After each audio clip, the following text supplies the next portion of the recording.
I saw Jesus last night in the president's speech to Congress. Now listen, I know some of you are going to tune me off. Let me explain.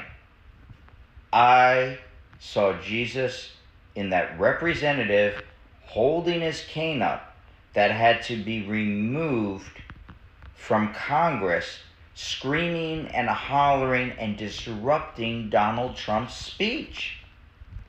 He was fighting against the most powerful individual in the world, the President of the United States, daring to interfere and disrupt all of Congress, doing something unheard of before, waving his cane in the air angrily, and even when threatened, he allowed himself to be removed from Congress to stand up against pride and power and fight for what he believed was the poor, the marginalized, and the oppressed.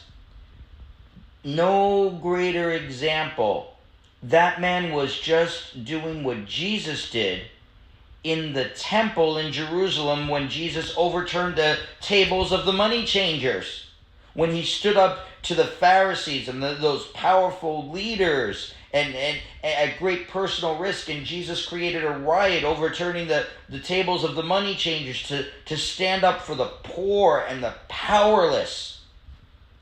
That man was following Jesus. I saw Jesus. Now let me tell you something else, if you're still with me. I also saw Jesus in something President Trump did. And there was no greater example of Jesus. That's my next video.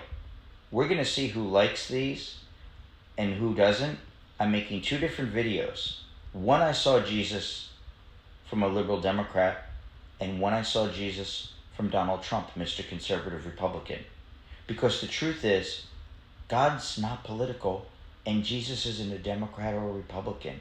God is concerned about humanity and our lives and our morality and our spirituality. You could be following Jesus and be a liberal. You could be following Jesus and be Donald Trump. Neither one is good or bad. It's a balance. You know why we're all imperfect people? And we shouldn't be looking at our leaders. We should be looking to Jesus.